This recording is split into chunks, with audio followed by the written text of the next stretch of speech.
Lovelies, welcome to another series of Women's Wellness That Works Expert Series. And I'm so happy to have one of our previous guests on Women's Wellness That Works, Fiormelissa Johnson. She is our emotional therapist.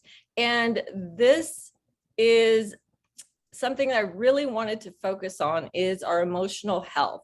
And especially starting the new year, we want to focus on what do we want to accomplish in the new year? And I know Fiormelissa has an amazing background. So Fior, why don't you explain and share your experience and your background as an emotional therapist or holistic therapist?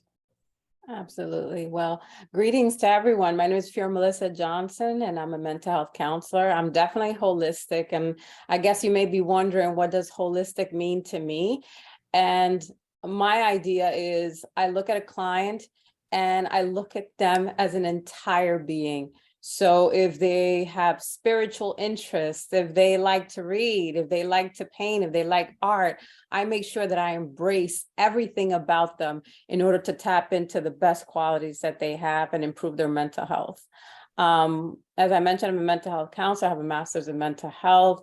I actually started doing counseling back again during COVID because the need was so high. I got calls from, a few agencies like, yeah, we want to hire you. And I said, you know what? Well, I'm working from home. It was during quarantine. And I got back to it, and it's just made a world of a difference to me in my personal life, but also to my clients. And I'm just so excited to continue on this work that I absolutely love. And you're doing phenomenal work. You're helping so many people in your community as well as others. I know for me personally, when I first met you, I resonated with your energy. We were laughing. We were just connecting so instantly. And then you had also helped my partner, Richard, with something that he was going through. And he was just very grateful because you were there at the perfect time. He was going through a death, a good friend of his, and you really gave him some wonderful holistic healing advice and suggestions and recommendations. And, I understood even deeper how important it is to talk to someone about what it is we're going through. And so for the new year, we talk about goal settings or resolutions. I like to set intentions, but what do you think what do you think between the difference between goal settings and resolutions? What are the difference between those two? I often get this question, and a lot of people don't like resolutions because to them it's either cliche, it's difficult to obtain, and they never follow through. Resolution is typically an intentional goal setting for the new year, whereas goal setting, it could be throughout the entire year. One of the things that I talk to clients about, especially when you don't know what types of goals to create for yourself, is what I call the Octopus Graph. And it's the idea of writing your name in the center of a piece of paper and branching out and creating lines throughout and identifying those roles and those things that are important to you. That helps people look at their life holistically in a way that makes sense, right? So if it's that you love working out, you love to spend time with your family, or there's a hobby that you absolutely love but have not had the chance or made the time to actually accomplish it, by creating the Octopus Graph, it gives you an idea of the things that are important to you. And now we can talk about how we tackle those things. Yeah, it could be overwhelming. It can be because women have so many roles, right? Mm-hmm. And I think you and I discussed this earlier about women doing too much and just putting so much on their plate, and then trying to figure out why do they have so much? Why are they overwhelmed? Why are they stressed, right? Mm-hmm. And one of the things, as I'm creating the Octopus Graph with my clients, they're so quick to put career and family and friends and hobbies, but they forget to put self-care. Correct. And you know, that sense of understanding when I have them do it, when I have them reflect and take that time to say a role for us as human is also self-care. It is to take care of ourselves. And it's like a switch. It's like, oh, now I know why I feel burnt out or stressed out, or overwhelmed, because I'm dedicating my life, my time to all of those things that are important to me, all those roles, but I'm forgetting about, you know, person number one, which is self. And I always say self-care is an act of self-love. And I always say to myself, say yes to yourself and no to others. Yes to yourself first and no to others. And it is so true. Why do you think women put themselves last? What do you think it is? As you know, a holistic therapist, you've spoken to probably thousands and thousands of women. Why is it? Is it something innate? Is it because we're nurturers? What is it that we put ourselves last? There's a lot of factors. Yes, there's that nurturing quality, but also we are raised to be wives. We are conditioned to be wives, and sometimes even made to believe that our sense of validation comes from that role as a wife, as a mother. And so we, you know, we're living with that notion and, you know, forcing ourselves to meet the expectations of others, to meet the desires of others, and to be there for other people. And then we forget about ourselves. And then we wonder, why are we so stressed out? Why are we depressed? Why are we triggered? So living for other people's expectations will always lead to disappointment, or at least, you know, self-worth or lack of self-worth, self-love, because you are fulfilling someone else's dreams or expectations of yourself. Is that correct? Exactly. And so that expectation of others, of the norm, it just reconditions the notion of we are only good as the roles that we are. We are only good as the people that we serve and take care of. And that's not true. I mean, in order, you know, when we're in an airplane, right?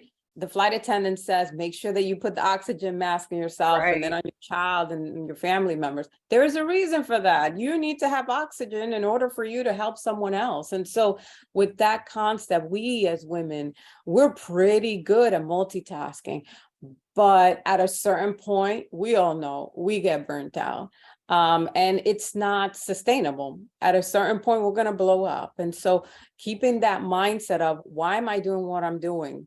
Doing activities like I mentioned in the Octopus Graph, or any activity that will allow you to realize where your time is going, what is important for you, to you, is essential in making sure that you make space for yourself and time. You know, I recall one of my clients, I was coaching her about stress. She was coming to me for stress, to help relieve stress. So breathing, you know, meditation. But I asked her, what are you doing on a daily basis? And she was telling me she was volunteering for this, volunteering for that, volunteer. And so I asked her, why are you volunteering so much? I said, why are you focusing on everyone else and giving your time away and not basically filling up your cup? And she just kind of realized, oh my God, I'm volunteering so much that she's really not focusing on her self-care. So that's another question I want to ask you. How do women manage? You know, we always hear, I don't have time to work out. I don't have time to, you know, take care of myself. I don't have time to do this. How can women manage their time better, especially in the new year?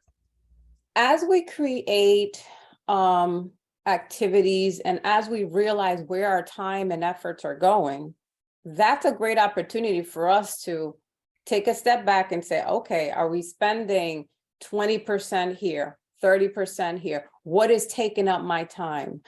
So any tool that can help you identify where your time is going is essential. And then compartmentalizing time. And I get it, you know, we have what, 24 hours in the day. We work about 8 hours, we sleep about 8 hours, and the remaining left hours were spent to try to take care of our loved ones, cooking, eating, commuting, paying our bills, cleaning our home, doing laundry. Like, it's so much. I get it. But at the same time, we're still responsible for our time. So having that sense of valuing self and valuing our time and making sure that we know, because it is so essential. And yes, time is money. And so where are we spending our dollars, our self dollars? Where are we spending our time in? That is important. And at the end of the day, where we spend our time will equate to our self-fulfillment and even to our happiness. Yeah. And I always believe you have no health. I mean, wealth is your health. So focusing on yourself first and foremost. I mean, it doesn't matter how much money you have. I mean, you can't buy health. You can't buy emotional health or physical health, but really focusing on your self-care really does equate to who you are and who you get to be, right? Right. You mentioned your friend and her having, volunteering a lot. I think that that's something important to know as we're talking about where is our time going and why. What's the purpose? It's all great and dandy to, volunteer and give your time, but where's the balance? Are you looking at your entire life, in a holistic fashion, or are you spending all your time in XYZ? Another thing that I'd like to talk about that I know that I had to work on through my healing is overgiving. Overgiving can be toxic. Not only do we enable people to continue to receive when even they don't deserve, but also for us. And it took me to realize, why am I overgiving? And life shouldn't be like that, but I get it. All of our relationships, they are a bit transactional, or a mother to a child. Yes. We're going to provide each other love. I'm going to provide comfort and security and all that stuff. And so we receive, our children's love. But at the same time, it's also important to measure our own giving. And why are we overgiving? Because sometimes it may be that we're overcompensating for something else. That's so interesting you said that, because I was just thinking about that. When I was first married in my first marriage, I definitely was an overgiver. And I had to realize, it wasn't until years later that I realized, why am I giving so much? And it was definitely, like you said, overcompensating for what I did not receive as a child. So it was just like, I get it. I said, I'm giving so much of everything, whether it be gifts, time, money, whatever it is. And it's because I didn't get the validation that I received as a young child. And it was just triggering, why I'm overgiving. So now I'm just like, no, if you don't deserve it, you don't deserve it. I'm not giving anything now. Yeah. Thank you for sharing that, Anne. I mean, we didn't talk about that key word trauma that we hear so much, but it is in a lot, and it's reflective on our behaviors. Most of our negative behaviors are as a result of some form of trauma, either in childhood or adulthood. One thing that I tell people about trauma, because it sometimes scares people, I don't want to be known as someone that was traumatized, but understand that in each trauma, there is a learning opportunity. I'm not saying that we should be traumatized or you should traumatize anyone, but I am saying that if it occurred to us, let's figure out what is the learning opportunity. How can we support our own selves now in the here and now, because it did happen, right? We can't just, close the chapter and that's it. It's over. And we don't have to carry it either like it's like a duffel bag. But it is an opportunity for us to reflect and to say, where does my healing start? Where can what do I need? What does my soul, my spirit, everything about me need in order to help myself? And so, we hear the word triggers a lot. Like honestly, when I never heard the word trigger until the last maybe 5, 6 years or 10 years. So trigger is what exactly? What's a trigger? When we are triggered, we are literally reliving a negative experience that occurred, and it's the emotion. It could be replayed as a flashback. It could be, we can start, crying or becoming nervous or having anxiety. We are literally internally experiencing, although and not externally, internally, we're experiencing that same a negative thing, whatever it was. It could be an accident, it could be, sexual abuse or whatever it may be. One thing that I tell people about feeling triggered is that understand that it does happen and it may happen. So, we can't just block it because we have to address it. As therapists, and me as a therapist, I know that I use a whole bunch of cognitive behavioral therapy. We call it CBT, and it is the understanding of removing irrational thoughts. A lot of people, when they're experiencing triggers, it's the fear of, oh my God, it's going to happen again. I'm going to, if the accident or the trauma was being hit by a car, I don't want to go outside. I don't want to walk in the street because I'm going to hit by a car. And so I start, redirecting the thoughts to, okay, let's see the likelihood that that's to happen. Is it that you are anticipating that reaction because of what happened before? And how likely it is? Do you see your family and your friends going outside? Have they recently been hit by a car? Or whatever it is, whatever it is that is bothering them, kind of creating questions and prompts in order to help the person, the client, understand that did happen.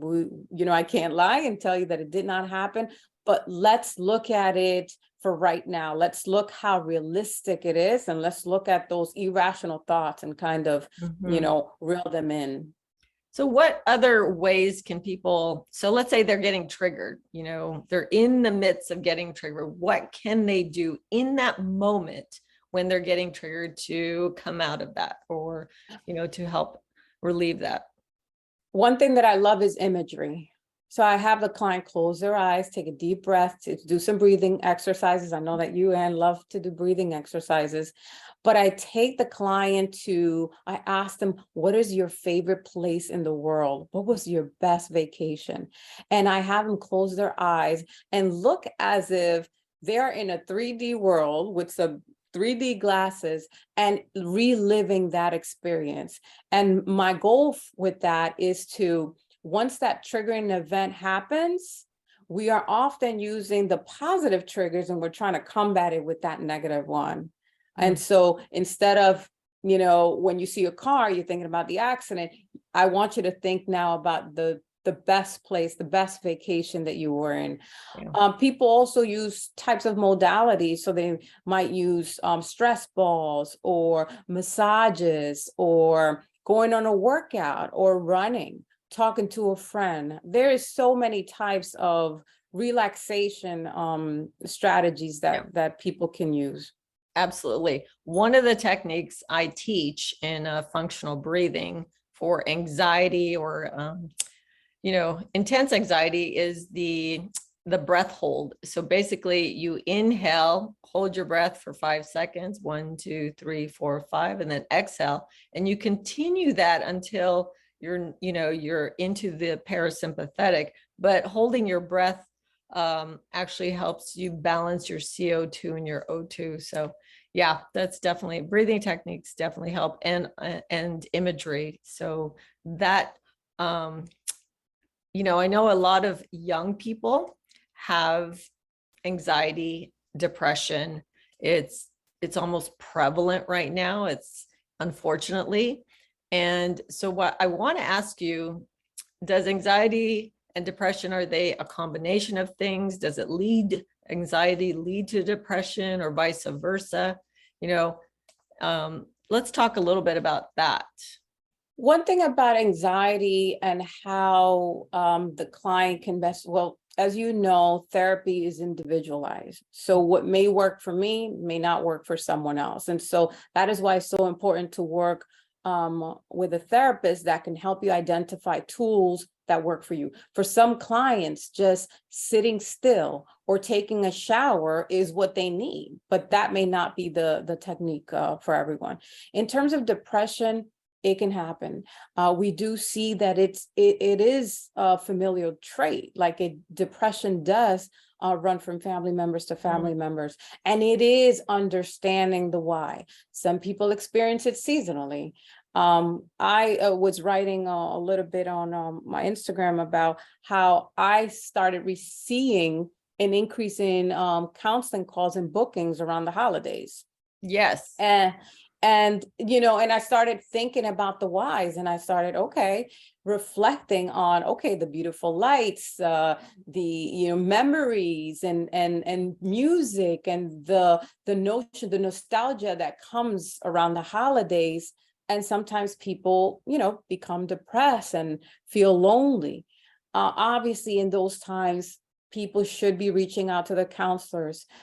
Another thing about talking about counseling that I like to let people know, because, obviously people will say, well, you're a counselor, you want the business, so you're going to keep advocating. But guess what? Counseling can come in many different ways. Just talking to, although your family members and your friends may not be, may not have a degree in therapy, but or psychology, but at least you're getting that support that you need.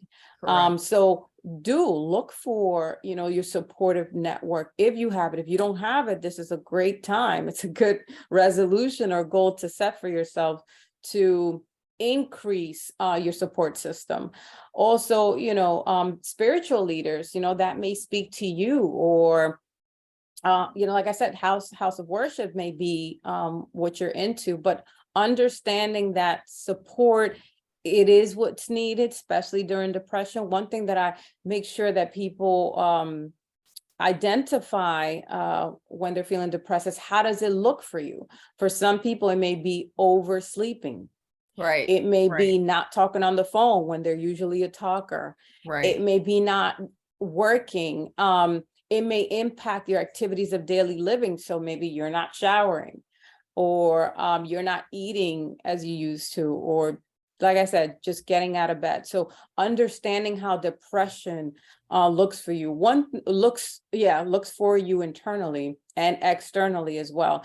And also look into your family members and making sure that they know how you're feeling. One thing that I tell people is, listen, we're all going to get sad. Like there is no magic wand, or not a genie that, we're all going to be happy, 365 days in the year. And sometimes we do need that healing. I know that when I'm sad, I need to cry it out. And so I use what I call a soaking day. And so I take care of myself. I have my clients and myself create what I call a comfort bag. And I think you, Anne, also mentioned that you have certain things in the comfort bag. So it could be your essential oils. It could be your favorite book or your favorite family picture. For me I love my candles. So I definitely have my candles. I journal a lot. So that's something that I have. So when you are feeling sad, when you are feeling that you are getting depressed, obviously seek help, seek support, but find ways that you can self-soothe yourself and comfort yourself. And also understand that it is okay. Sometimes you are going to be sad. And thank you for saying that, because I think, in the world of social media and the world of entertainment or celebrity, all these people, it's, they look great. They're always happy. They're either posting all the wonderful things happening in your life, but it's okay not to be okay. It's okay to, like you said, be sad and feel those feelings, as long as you don't stay there for a very long period of time. But if you do, as you said, with depression, then definitely seek out therapy and help. And I just wanted to share my experience of depression. I've gone through bouts of depression, and I know I've shared with you about my healing process, that I've been hospitalized for 9 times. I've had life-threatening surgeries. At the time, I was like 24, 26 years old. I had no idea I was in a depression, so I was just sick. And that's another thing, when you're feeling unwell and you're sick, you're already sad or not happy. But then to be sick I was disabled and dysfunctional for 10 years. I mean, literally, I think I was depressed for 10 years and didn't know it, you know? So again, it's like everyone is different, but a combination of things could bring into the factor of depression. So the only way I got out of it, and you know, I thank my creator and source and God, is that I had the will to live because of my daughter. And so that basically got me out of it. And I basically took deeper steps to take care of myself. But it's a scary time to be in depression. And then, of course, we want to, I mean, depression can absolutely lead to suicide. And so that's definitely something that's prevalent, you know, in the last few weeks with the death of Twitch, who was a celebrity and who really, from the outside, had no idea there was anything, that he had any struggles going on emotionally, because he was full of love and light and kindness, and he was just so bright. So how, you know, how does that happen? I mean, we don't know, right, what a person goes through. Exactly. As we're talking about depression, obviously, if we are using the soaking day, we can't stay there, just like you said. And so I make sure that it only for one day, if within the week, if that. And then I make sure, you know, either for myself or for my clients, that we get support. That's key. As we're talking about suicide, I mean, it is devastating, and such a talented young man to and his family to have to go through this. Yes. No, sometimes from the outside we can't really see it. One thing that at least in the news that I read about, his wife did identify that within his his moments, he was a bit different. And so that is a key component. And I'm happy that, you know, she did seek the support and the help at that time. Unfortunately, as we know, he'd already committed suicide. One of the things that we all need to look for is a change in behavior. If our friends are saying that they want to kill themselves, if they're talking about feeling hopeless and having no reason to live. So people will either verbalize it or show it in their behavior. So those two things we should keep in mind. And if we feel, and then we're hearing our friends talking like this, we definitely need to call 911. As of recent, there has been a new call and text a number, 988, a mental health, a suicide and crisis lifeline. Oh, really? Okay. And it's fairly new. It's 24 hours a day, 7 days a week. So if at all anyone is feeling like they are suicidal, they should text or call 988, and 988. they will receive support. And obviously, if it's for a friend, you should call 911. But it is something that we're dealing with. I was looking at the statistics this morning from the CDC, and in 2020, there was 45,941 deaths by suicide in the US. So it is something that we need to look out for. The most that I can say is, let's support each other. Let's social media is great in communicating, you know, and staying connected with people, but it could also hurt people. And it could be a deterrent, right? Exactly. To their self-worth, self-comparison. I mean, there's so many things there that are great, but at the same time, if we're obsessed with what people are doing or the images and so forth, and you know, projecting it on ourselves, I mean, that just, you know, makes us even smaller. And for both sides, yes, for both sides is I need to understand, and everyone needs to understand that we are valuable. People will actually miss us. We are needed. We are contributors to this universe, how I always talk about. And so, you know, validating self, that is why we started this conversation with self-love and self-care, because that will deter us from having these thoughts, these suicidal thoughts. Yeah. If we love ourselves, if we believe deep down that we are needed, that we are valuable, then, the hope is that it will decrease such situations Let like me ask you a this. question about that, self-love. So we, as a practitioner as well, and a therapist, as you being a therapist, we always say, yes, we want to practice self-love, love yourself, self-love. How does somebody who doesn't love themselves, where do they get started? Like, where, how do I love myself? How do I even begin to love myself? Because that is such even a broad statement. Yes, you need to love yourself. Well, I don't love myself. So how do I even start? What are some of those steps and things that you have suggested or recommended for your clients? Unfortunately, many times we wait until a catastrophic event in our lives happened in order for us to change, either a toxic relationship or something devastating in our life. And so my hope is to share with people not to wait for that. Today is the right day, and it has nothing to do with resolutions. How we work on our self-love is looking at our life in every way. The spiritual aspect, the mental aspect, the physical, our friendships, our interests, and take an inventory of who we are. It's almost like creating an X-ray machine of ourselves and take an account of what makes us. And then reflecting on it and identifying, where do I need to make improvements? What areas need more love and care? And where do I want to spend my time? And it's in taking into account what makes us, as individuals, is what will help with that self-love. If we invest in ourselves versus investing in everyone else and in everything else, it's imparting that energy to self. And so once we, take into account what is important to us, really to ourselves, that has nothing to do with anyone else, then we can get somewhere. You know what?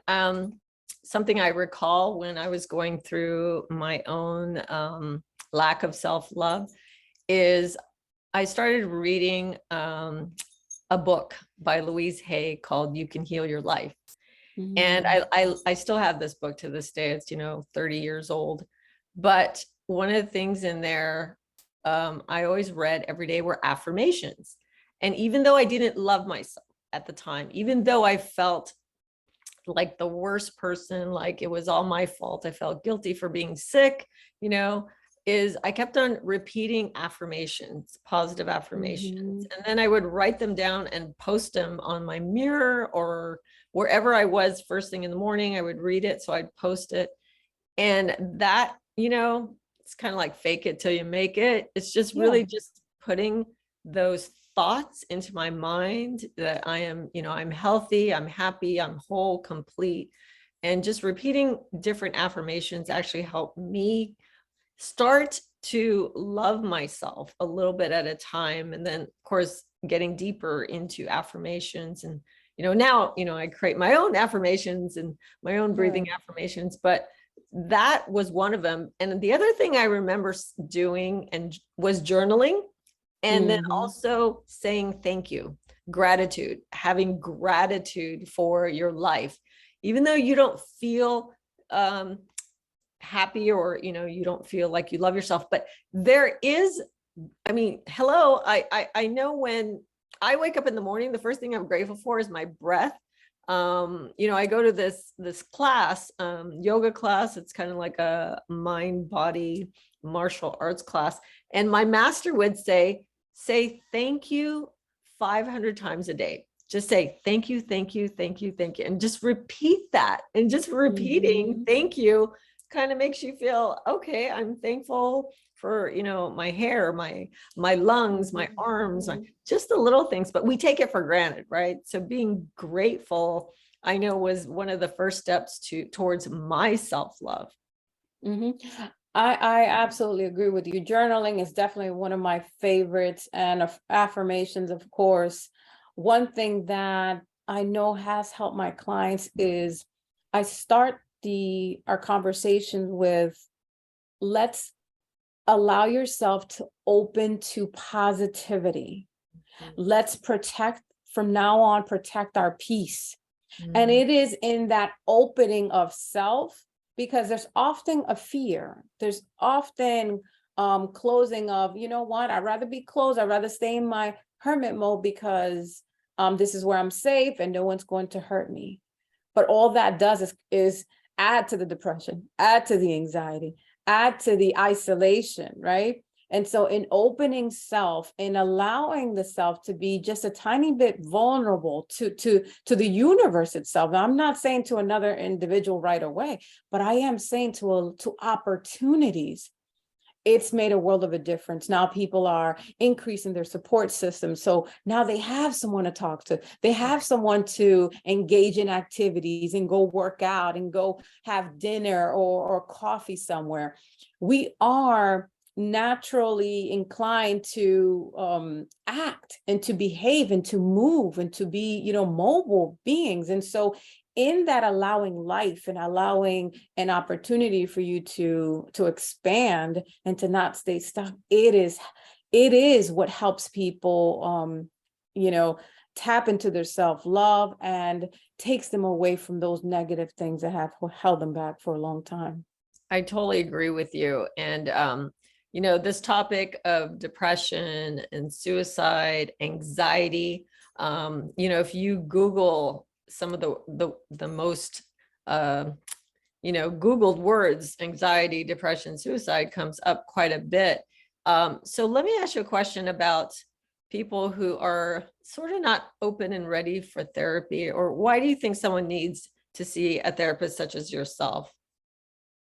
Well, I see myself as a support system. I see counselors as an opportunity to, work with someone in whatever challenge they're experiencing. And it doesn't have to be just a diagnosis. It could be a transition.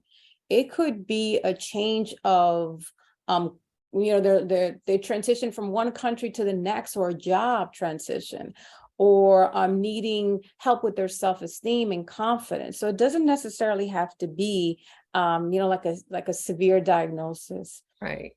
But it is important to try it one time at least. Go to one consultation, see how it works.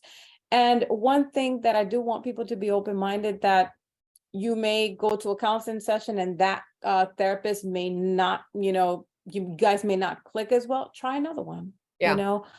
So if you I need agree. support, if you're experiencing depression, anxiety, or any life transition changes that you need help with, I definitely recommend a counselor. Yeah, I agree. If one counselor doesn't work for your therapist, definitely seek another one. I've done that. I am in therapy. I've gone through therapy. And you know what? People say, "Oh, you're in therapy." I said, "Yeah, I'm in therapy. Mm-hmm. I'm learning about myself. I am processing. I am transforming." So definitely, I get to be a better version every day of myself, right? So therapy, I know, has helped me. And I know many of my friends have gone to therapy, but there's still people who are hesitant, like, "Oh my God, why would I want to go to therapy?" And, you're going to therapy. Yeah, therapy is like medicine, for the Yeah. brain, for the emotions, I'm for happy that holistic. it's not as taboo as it used to be. No. I think people are understanding, especially during COVID, as we're talking about suicide. Young people were highly affected, by COVID and the isolation Yes. and even, living with someone. Of course, you may be married and stuff, but now you are living every single day because you're all in quarantine. And so issues that were not resolved before are resurfacing. Yes. So at any point in time, and we can all use a little bit of help and support. And I always say that the best counselors have their counselors. Yeah. I was just And going to ask you, do you yes, have someone that you speak to? absolutely, absolutely. I know that I went through a period where I had my counselor at my house every week. And I needed support. I was having a lot of life transition, either professionally and personally, and I needed to sustain myself. Also, as I'm giving all of my positive energy to my clients, that gets zapped out of me too. And so I need to regenerate myself and make sure, I make sure that I do my own healing continuously. This is a continuous work. I do believe that we are energetic beings and that we can transmit this energy. And I want to be as present, as positive to my clients. And they can tell if I'm not having a good day. Oh, so yeah. I want to make sure that they don't know. And oftentimes, towards the end of the session, I'll say, thank you so much for this wonderful session. And let me tell you what I experienced today. And they're like, wow, I would have never known that you went through that today. And the reason why I do that, obviously, a little bit self-disclosure between a therapist and a client, it is healthy, but it's to let them know that, guess what? I've got your back, even in times when I'm not all 100% as I'd rather be. So I absolutely. Totally agree. Yeah, I think, you showing your vulnerability and that you are human, I mean, yes, you are a therapist, but because you're such a great therapist, you have experienced those and you've worked through them, through your tools and through your knowledge. And now you are sharing that with everyone else. This topic can go on and on and on when it comes to anxiety, suicide, and depression, but let's talk about a happy note. It is a new year. It is 2023. This is unbelievable that we're now in 2023. What is your intention for 2023? What would you like to create for yourself in 2023? I have two jobs. During the morning, I work for the New York State Department of Education. I direct the adult education program for NYSED. And I had our first team meeting. And what I said is, team, I want to be better at creating our team, at developing this positivity that I have inside, but making sure that we're collectively sharing and collaborating as a team should. And so that's my mission, at least professionally.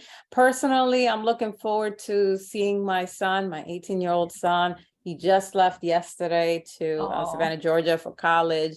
And I look forward to seeing him in the summer. I pray that he does well with his studies. And I miss him already. Oh, yes, that is definitely, I remember those years very, very well. Oh my gosh.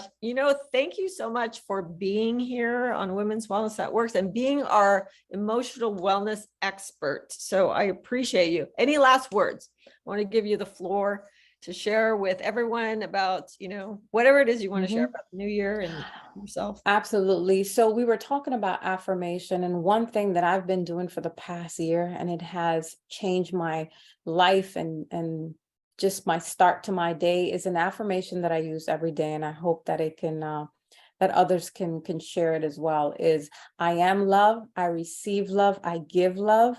I am peace, I receive peace, and I give peace. And with that, thank you so much for listening to me. Of course, I can talk about this all day, but blessings to everyone and a very happy new year.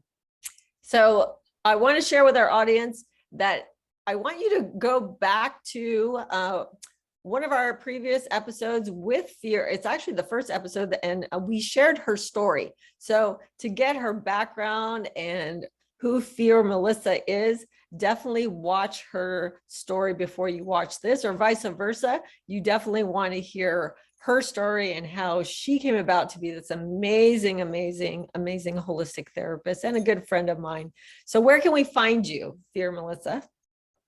Well, I'm definitely on Instagram, so Healing Journey 2021, and I'm also on YouTube, Healing Journey as well. I try to post as much as possible, but life is busy, but you can definitely find me there. And yes, I love your posts. I love, reading more about how we can heal ourselves emotionally.